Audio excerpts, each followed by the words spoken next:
지난 한 주간 하나님 은혜 가운데 평안하셨습니까? 올 들어 가장 추운 날이라 그렇게 하는데요. 어제부터 눈도 내리고 또 한파가 되어져서 바닥이 많이 미끄러운데 오늘 또 이렇게 예배 자리로 나왔습니다.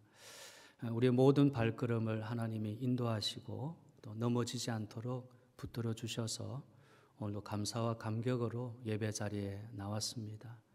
마음의 문을 활짝 열고 오늘도 우리의 구주가 되신 주님, 우리의 주인 되시는 예수님을 우리 마음 중심에 잘 모셔서 오늘도 영광의 예배, 또 기쁨의 예배가 되어지기를 주님의 이름으로 축복합니다. 아멘. 우리 한번 일에 인사하십시다. 미리 크리스마스. 미리 크리스마스. 예. 한 주 앞당겨서 우리 미리 크리스마스, 화이트 크리스마스를 미리 오늘 이제 맞이했습니다. 자, 오늘 누가복음 2장 8절에서 21절 본문으로 생명의 떡이신 예수님이라고 하는 제목으로 함께 말씀 나누려고 합니다. 오늘은 대림절 마지막 주입니다. 예수님이 세상에 탄생하신 날이 다가오고 있습니다. 예수 그리스도 탄생하신 날은 온 세상이 기뻐해야 할 날입니다. 예수님이 세상의 기쁨이 되는 이유가 무엇입니까? 세상이 크게 기뻐할 만한 큰 선물을 가지고 오셨기 때문입니다. 예수님 가지고 오신 하나님의 큰 선물은 무엇입니까? 바로 예수님 자신입니다. 요한복음 4장 10절에 예수께서 대답하여 이르시되 너가 만일 하나님의 선물과 또 내게 물 좀 달라는 이가 누구인 줄 알았더라면 내가 그에게 구하였을 것이요 그가 생수를 내게 주었으리라 라고 말씀합니다. 자, 예수님은 사마리아 여인에게 하나님의 선물과 내게 물을 좀 달라는 이 곧 예수님 자신을 함께 말씀했습니다. 하나님 보낸 가장 고귀한 선물이 예수님의 사실을 아는 순간 여인은 인생의 갈증을 풀고 영원히 목마르지 않는 선물을 받게 되었습니다. 요한복음 4장 14절입니다. 내가 주는 물을 마시는 자는 영원히 목마르지 아니하리니 내가 주는 물은 그 속에서 영생하도록 솟아나는 샘물이 되리라. 아멘. 이런 대림절은 우리 마음에 그리스도로 가득 차게 하는 절기입니다. 바울은 에베소서 3장 17절에서 믿음으로 말미암아 그리스도께서 너희 마음에 계시게 하시었고 너희가 사랑 가운데서 뿌리가 박히고 터가 굳어져서라고 말씀했습니다. 우리 마음에 그리스도가 계시고 그리스도의 사랑이 뿌리를 박고 견고한 믿음의 터를 세워야 합니다. 그리고 성탄절은 온 교회가 복음인 그리스도의 사랑을 아는 일에 최선을 다하는 날이 되어야 됩니다. 예수님이 이 땅에 오셨을 뿐만 아니라 십자가의 죽으심으로 하나님 은혜의 선물을 우리에게 주셨습니다. 그래서 이 선물은 돈 대가를 지불할 필요가 없는 하나님의 은혜로 말미암은 선물입니다. 이 은혜의 선물이 우리에게 복음이지요. 예수님이 이 땅에 오신 것은 하나님의 은혜의 선물을 주시기 위해서입니다. 사도 바울은 에베소서 2장 8절에서 너희는 그 은혜에 의하여 믿음으로 말미암아 구원을 받았으니 이것은 너희에게서 난 것이 아니요 하나님의 선물이라. 이 구원의 선물을 받은 우리들은 마땅히 기뻐해야 하며 찬양으로 영광을 돌려야 하는 것입니다. 하나님의 은혜의 선물이 우리 앞에 있음에도 감사하지 못하고 감동이 없는 것은 문제입니다. 눈에 보이는 선물을 위해서 하나님 은혜의 선물을 귀하게 여기지 못하는 현실을 안타깝게 생각해야 됩니다. 여러분, 우리는 자녀들에게 이 귀한 선물을 어떻게 설명할 수 있겠습니까? 무엇으로 이 귀한 선물을 우리 자녀들에게 말할 수 있겠습니까? 먼저 우리들이 그 선물을 기뻐하는 자가 되는 것이 필요합니다. 오늘 우리들이 이 기쁨의 소식을 전하고 찬양하는 일에 함께 동참하는 것이 얼마나 축복인지를 느껴야 합니다. 우리가 기뻐 찬양해야 할 이유가 예수 그리스도가 이 땅에 오셨으며 우리와 함께 하시고 우리를 구원하셨기 때문이라는 것을 사람들에게 보여줄 수 있는 신앙을 회복해야 합니다. 이 복음을 나눔이 온 땅에 기쁨으로 충만하게 채우는 비결입니다.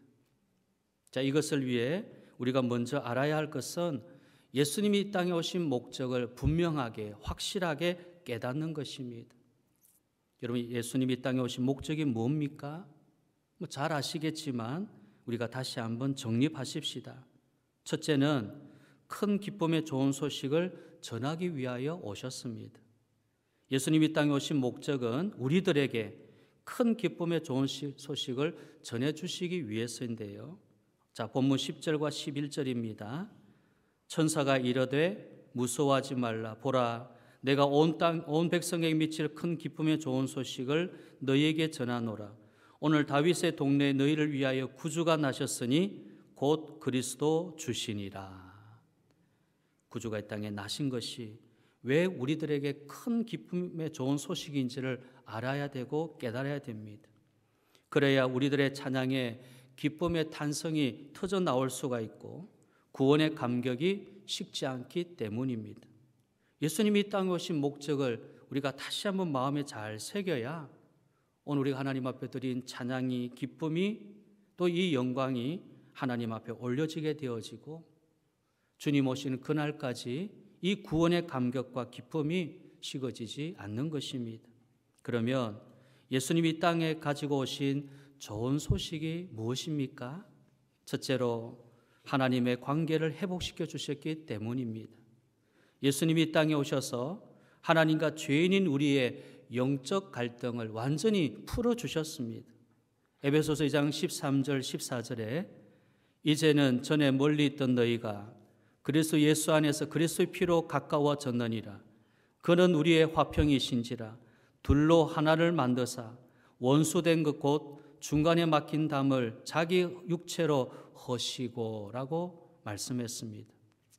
여러분, 어느 누가 사람을 구원하기 위해 먼저 신이 찾아와서 인간이 되고 죄의 문제를 해결하여 영생을 준다고 자신에게 말할 수 있습니까? 오직 예수님뿐입니다. 하나님과 우리의 관계를 회복시켜 주시는 예수님이 이 땅에 오신 좋은 소식입니다. 둘째로 죄의 사슬을 풀고 자유를 주셨기 때문입니다.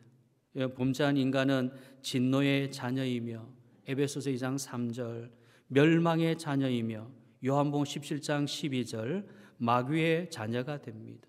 사도행전 13장 10절 그 결과는 사망이고 영원한 진노입니다.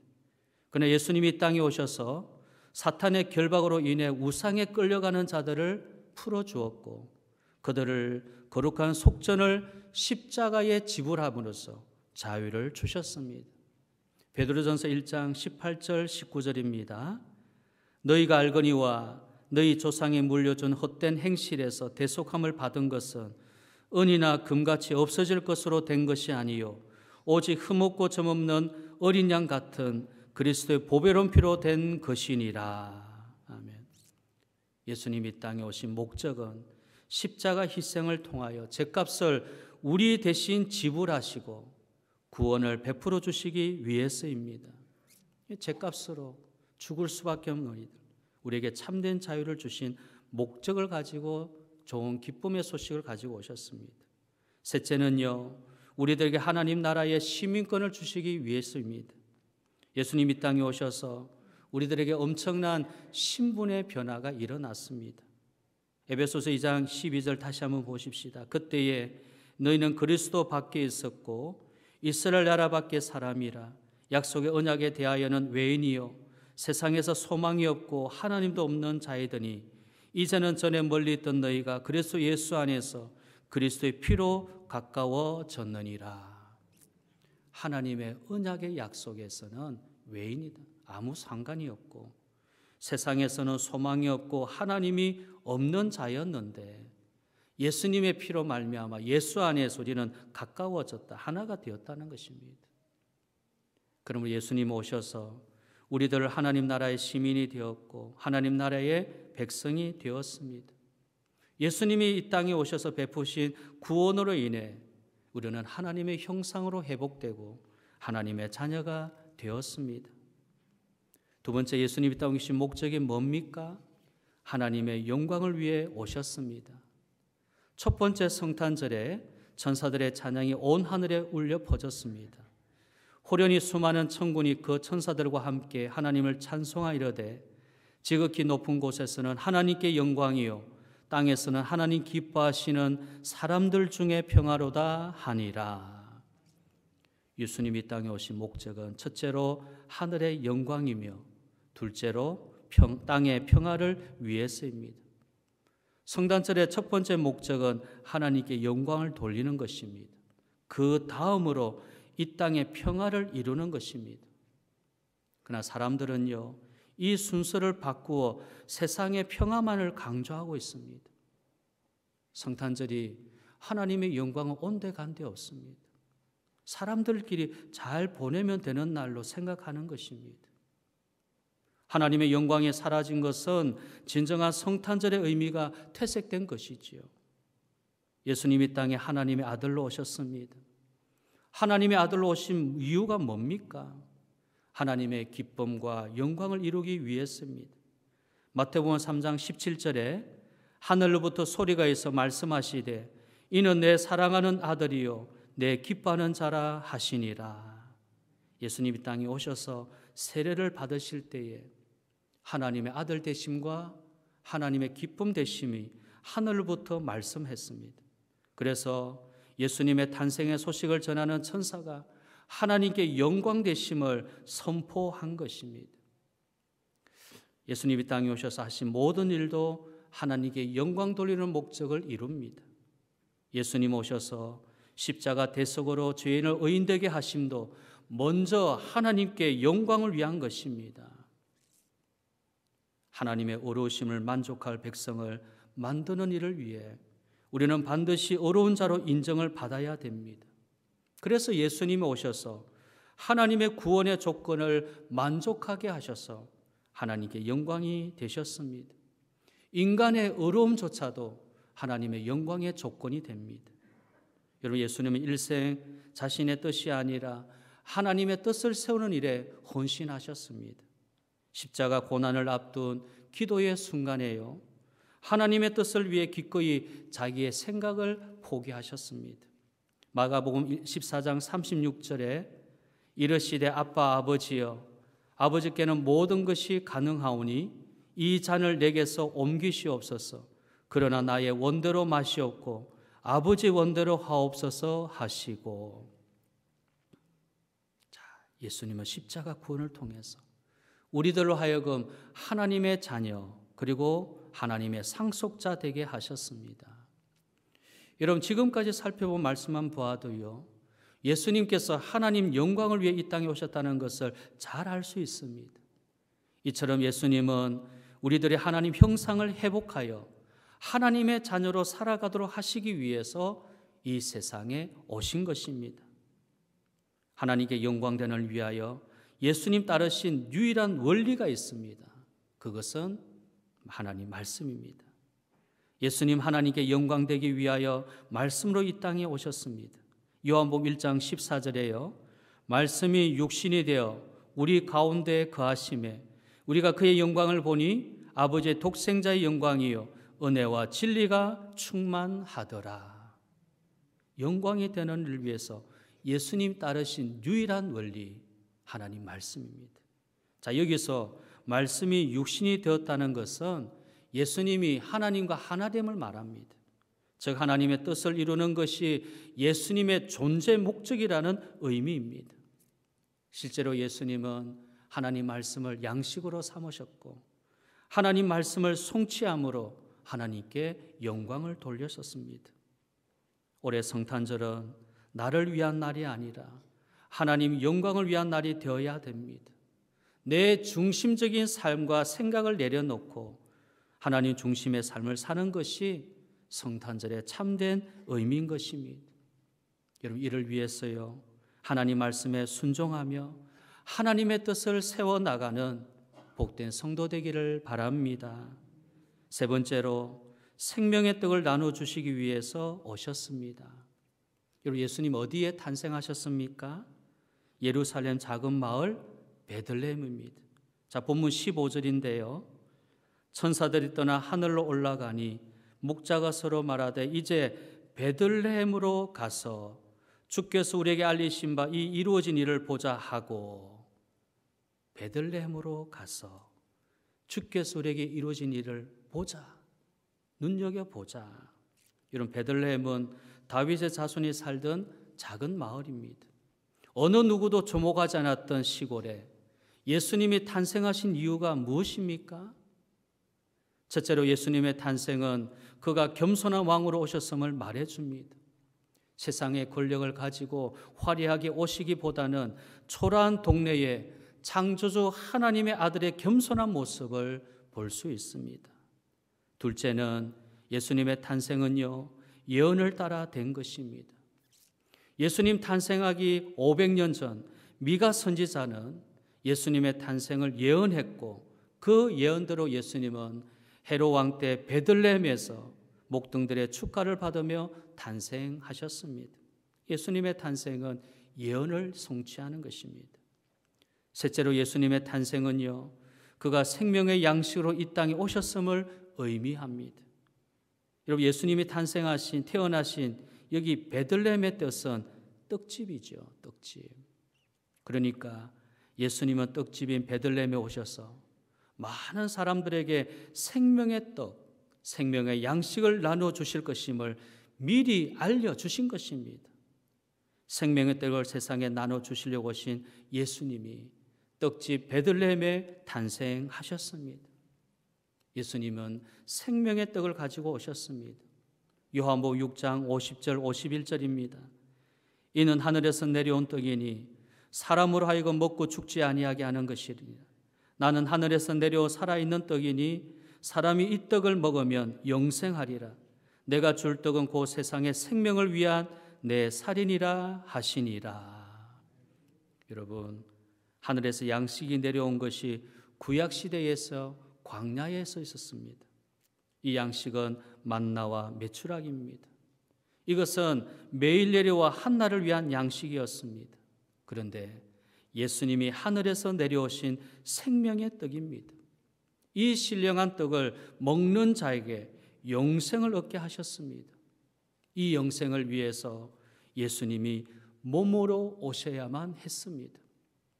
자신의 몸을 주셔야, 자신의 살을 주셔야 이 영생이 우리의 것이 되는 것입니다. 생명의 떡이신 예수님 외에 다른 구원의 길은 없습니다. 예수께서 생명의 떡으로 내려오신 목적은 분명하지요.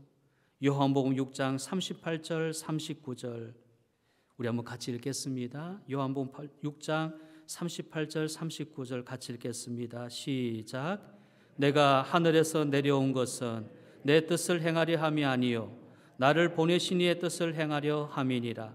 나를 보내신 이의 뜻은 내게 주신 자 중에 내가 하나도 잃어버리지 아니하고 마지막 날에 다시 살리는 이것이니라. 아멘. 우리가 복음을 전할 때 유일한 구원이신 예수 그리스도를 전하는 이유입니다. 뭐 다른 이유가 있습니까? 이 유일한 이유밖에 없습니다. 예수님이 우리에게 영원한 생명의 유일한 구원자가 되신다. 우리가 복음을 전하는 유일한 한 가지 이유 아닙니까? 이 말씀 전할 때 유대인들은 예수님 자신이 하늘에서 내려온 떡이라는 말로 인해서 수군거렸습니다. 저가 어떻게 생명의 떡이 되느냐 수군거렸습니다.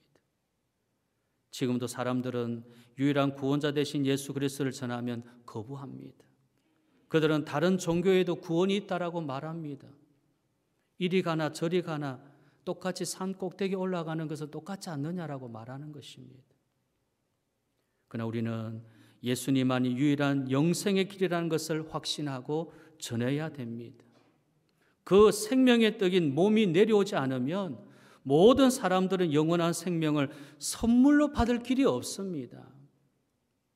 그래서 예수님이 성육신하시고 몸을 입고 이 땅에 내려오신 이유인 것입니다. 첫 번째 성탄절날 천군 천사들이 수많은 천사들이 예수 그리스도의 나심을 찬송하고 선포했습니다. 우리는 생각하기를 지금도 그런 현상이 일어나면 얼마나 좋을까? 매번 성탄절마다 천군 천사들이 하늘에서 내려와서 예수님의 탄생을 선포하면 얼마나 많은 사람들이 예수님 믿을까? 그런 생각을 할 때가 있을 겁니다. 그런데 여러분, 이제는 그러한 천사들의 찬양은 없습니다.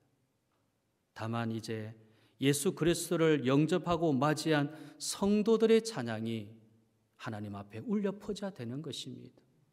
그 일을 우리에게 맡겨주셨지요. 매번 성탄절을 맞이할 때마다 이제 예수님을 영접하고 예수님을 경험했던 성도들이 합하여 하나님을 높이 찬양하고 예수님이 이 땅에 오신 유일한 영생의 생명이었다는 사실을 증언하면 온 땅에 이제 하나님의 영광과 이 땅의 진정한 평화가 이루어질 것입니다. 오늘 우리가 이 사명 받았으니 이 복음 증하는 일에 귀한 주님의 증인의 삶을 다시 한번 성탄절을 통해서 확고하게 다짐하고 또한 실천하고 나눔으로써 진정한 성탄절의 의미가 우리 온 땅의 주위의 이웃들에게 흘러가는 복의 통로가 되어지기를 주님의 이름으로 축복합니다. 아멘. 자, 기도하겠습니다.